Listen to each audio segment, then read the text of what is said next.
What can I say?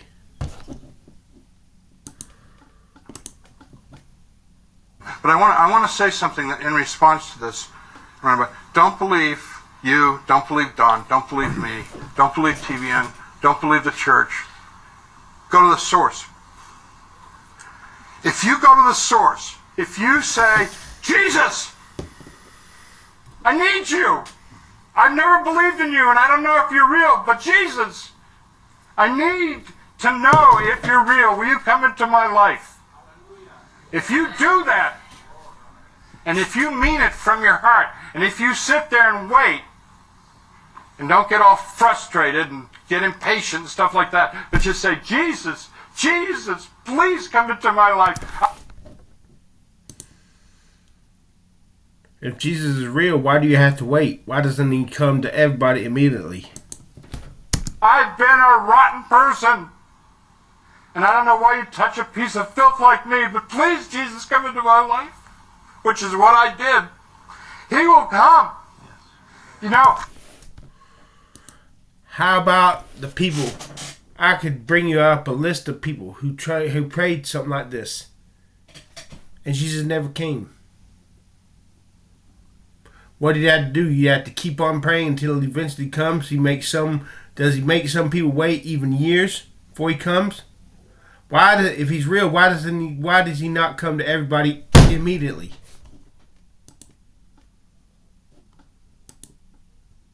It may not be.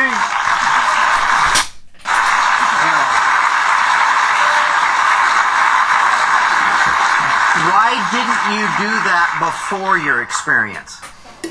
I didn't know. I wish some idiot like me or you or Don had come and said, you know what? You know what? All this philosophical speculation that you're doing all the time between existentialism and all this stuff, you know, why don't you just ask him if he's real? Wow. That's beautiful. That's beautiful. Yeah. Absolutely. So that's all it would have taken? Yeah, because I really believe that he would have done something. You know, it doesn't not necessarily going to be struck by lightning or run over by a truck, or it may just be, as John Wesley said, a strange warming of the heart. Mm-hmm. When you just know that you know that you know that you know. Wow.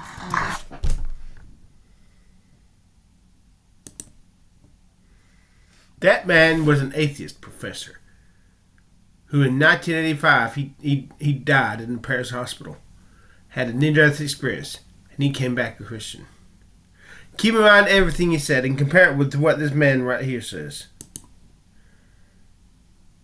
This man did the same thing, and yet he ends up deconverting.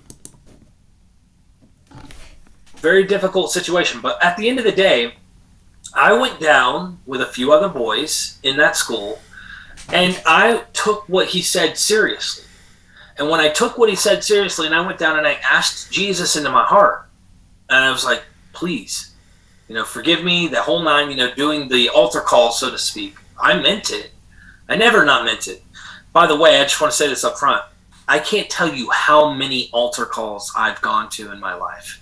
I have been saved, if you want to use the term, so many times, right? That experience of finally recommitting and coming back. So I know. So can you explain an altar call? What you would understand as an altar.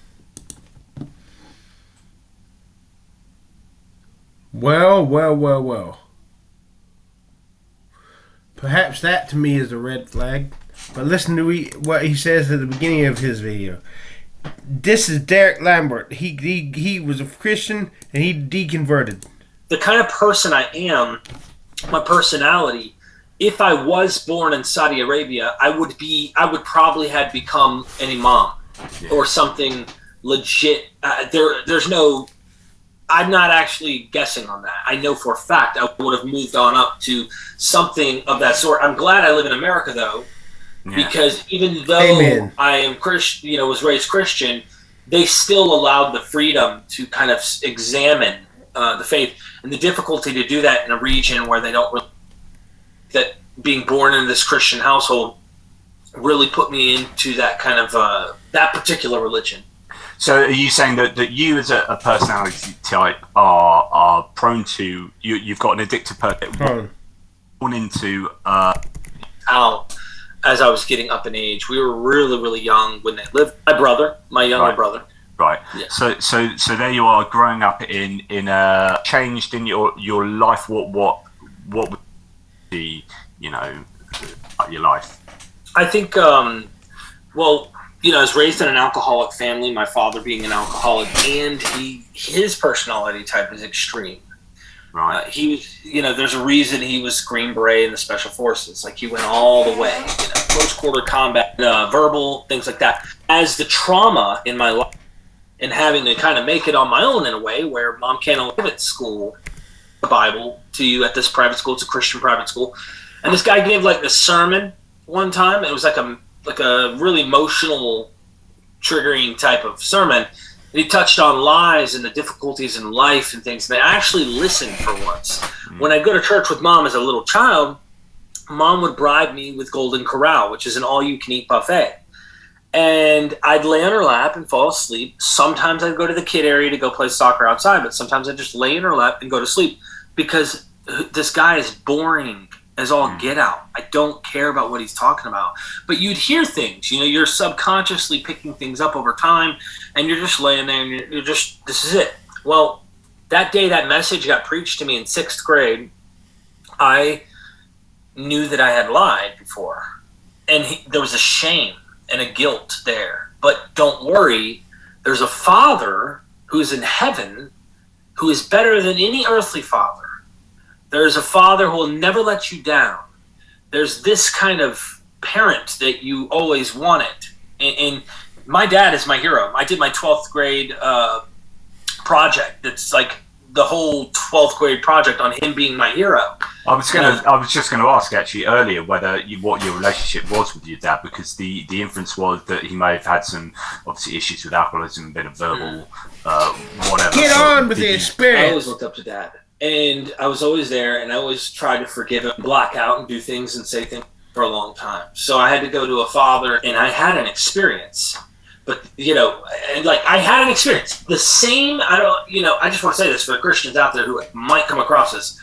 I had the experience that you had. You act like you're this experience. Oh, no, but this one's different. This one's real, Derek. My experience would never let me leave. Trust me when I tell you, I had an experience. But now I know. Now I understand why. So, Howard Storm, is Jesus really real? Why does he not come to everybody that calls on him then? I can present you stories of people who prayed for years and Jesus never came. Jesus never showed up. What the fuck is going on?